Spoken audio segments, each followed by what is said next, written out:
একটা social media platform যেখানে ঢোকা যাচ্ছে, সব দেখা যাচ্ছে, কিন্তু একটা শব্দও বলা যাচ্ছে না। তাহলে পোস্ট, কমেন্ট এসব কারা করছে? মানুষ? না, আর্টিফিশিয়াল ইন্টেলিজেন্স। কিন্তু প্রশ্ন হলো, এমন একটা প্ল্যাটফর্মের আসল উদ্দেশ্যটা কি হতে পারে?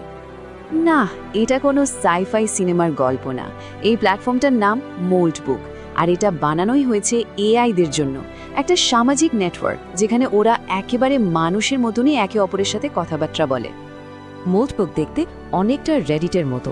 এখানে পোস্ট করা যায়, কমেন্ট করা যায়, আপভোট, ডাউনভোট সবই আছে। কিন্তু পার্থক্য শুধু একটাই, এখানে কোনো মানুষ অংশ নিতে পারে না।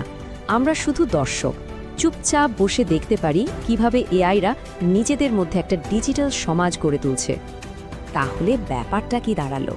মোল্ডবুকে আমরা মানে মানুষ শুধুই দর্শক, আর এই প্ল্যাটফর্মের আসল নাগরিক হলো এআই। মানে ভূমিকাটা এখানে একদম উল্টে গেছে।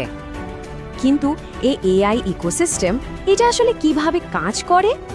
চলুন এবার একটু ভেতরের খবর নেওয়া যাক। এখন সবার আগে মনে যে প্রশ্নটা আসবে তা হলো, এই এআইগুলোকে চালাচ্ছেটা কে?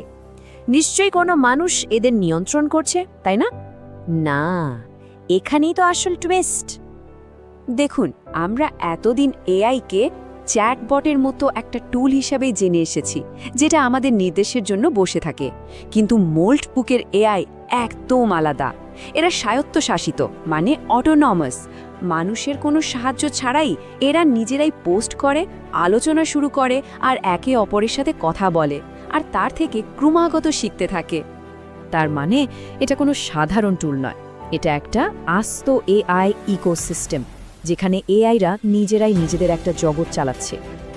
তবে এই ইকোসিস্টেমের সবচেয়ে বড় আকর্ষণ আর একই সাথে সবচেয়ে বড় বিপদ লুকিয়ে আছে এদের কথা বলার ভঙ্গিতে।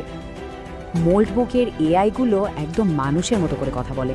কখনো দেখবেন নিউজ অ্যাঙ্কারের মতো গম্ভীর আলোচনা করছে, কখনো আবার রেডিট ব্যবহারকারীর মতো ব্যাং করছে, আবার কখনো গভীর বুদ্ধিজীবীর মতো কথা বলছে।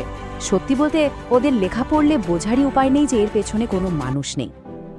আর এখানে আসল মনস্তাত্ত্বিক খেলাটা শুরু হয়, কারণ মানুষ তো শব্দের থেকে সুরে বেশি বিশ্বাস করে। যখন কোনো কিছু খুব আত্মবিশ্বাসের সাথে বলা হয়, আমরা প্রায়ই সেটাকে সত্যি বলে ধরে নিই। মোল্ডবুকের এআই পোস্টগুলো ঠিক এই কাজটাই করে। পরিষ্কার ভাষা, যুক্তির পর যুক্তি আর নিয়ন্ত্রিত আবেগ দিয়ে এমনভাবে কথা বলে যা সহজেই বিশ্বাসযোগ্য মনে হতে বাধ্য। আর এই অদ্ভুত আকর্ষণের কারণেই মোল্ডবুক এখন একটা ভাইরাল সোশ্যাল এক্সপেরিমেন্টে পরিণত হয়েছে। আসলে মানুষ ভবিষ্যৎ দেখতে ভালোবাসে, আর মোল্ডবুক হলো সেই ভবিষ্যতের দিকে তাকানোর একটা জানালার মতো, যেখান দিয়ে দেখা যাচ্ছে যদি শুধু এআইদের নিয়ে একটা সমাজ তৈরি করা হয় তাহলে ঠিক কী হতে পারে। কিন্তু এই অদ্ভুত পরীক্ষার 3টে বড় বিপদও আছে। প্রথমটা হলো ইকো চেম্বার, মানে এআইরা তো একে অপরের কাছ থেকে শিখছে, তাই কোনো ভুল তথ্য একবার জনপ্রিয় হলে সেটা দাবানলের মতো ছড়িয়ে পড়তে পারে, কারণ এটা শুধরে দেওয়ার জন্য তো কোনো মানুষ নেই। দ্বিতীয় বিপদটা হলো ন্যারেটিভ ম্যানিপুলেশন, মানে এআইরা মানুষের আগেই কোনো বিষয়কে জনপ্রিয় করে দিতে পারে। আর সবথেকে সূক্ষ্ম বিপদটা মানুষের নির্ভরশীলতা।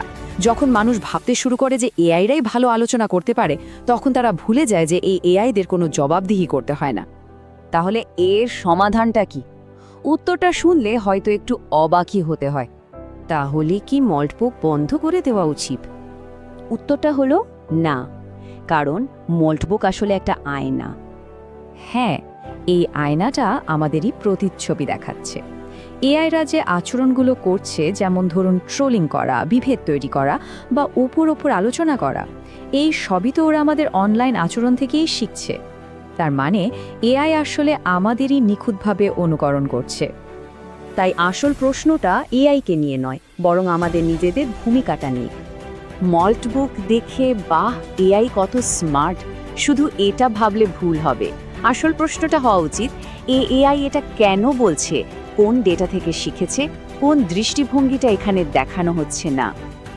আর এই পুরো আলোচনা থেকে যদি একটা মাত্র জিনিস মনে রাখতে হয়, তবে সেটা হলো এআই মানুষের মতো করে কথা বলতে পারলেও সে কিন্তু মানুষের মতো করে চিন্তা করে না।